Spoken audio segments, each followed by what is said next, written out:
The important thing is how we live. And to the extent that we appropriate all of the resources that God makes available to us, most likely we shall live a significant and meaningful life.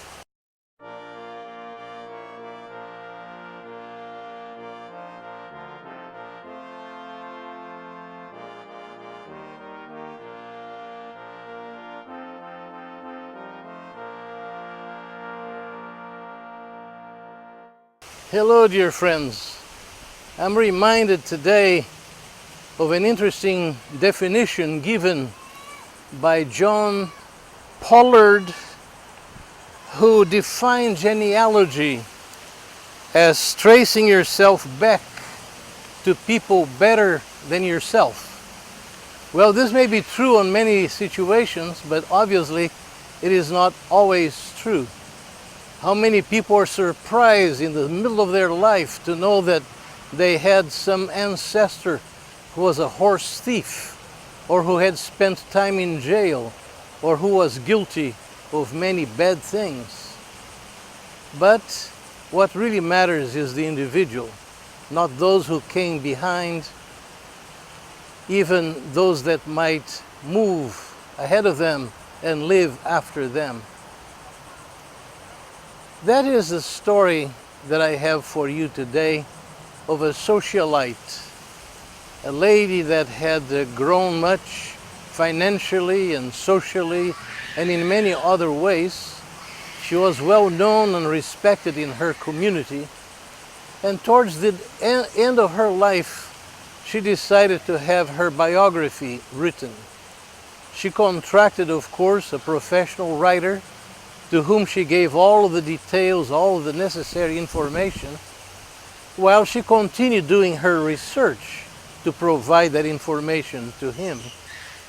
And yet she was horrified when she realized that one of her grandfathers, whom she had never known in person, and about whom very little, if anything, had been transmitted to her, had actually spent some time in the famous or infamous Sing Sing prison in New York, one of the most notorious in the United States, usually harboring some of the most cruel criminals. So her question was, how can we overcome this fact from being known? And checking with the one who was writing the biography for her, with all the information that she provided, he considered remaining fully true and found a meaningful way of hiding that particular factor. And this is how that section of her biography came. It says, one of her grandfathers occupied a chair of applied electricity in one of America's best-known institutions.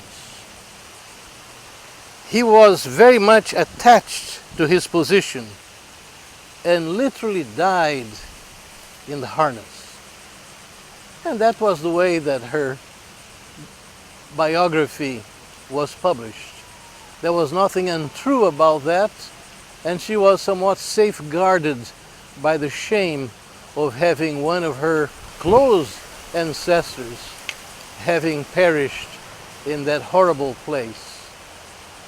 Obviously, the emphasis that I want to bring to your attention is that the important thing is how we live. And to the extent that we appropriate all of the resources that God makes available to us, all of the wisdom that He is prompt to provide for us, and to the extent that we abide by His principles, most likely we shall live a significant and meaningful life without the flaws that a criminal or anyone without God in his or her life would probably live by. So take heart and be sure that you are already well committed to Almighty God, that you study diligently His unchanging truth, in the Bible, and that you abide by the principles therein contained. Thank you so much, and until the next time, bye-bye.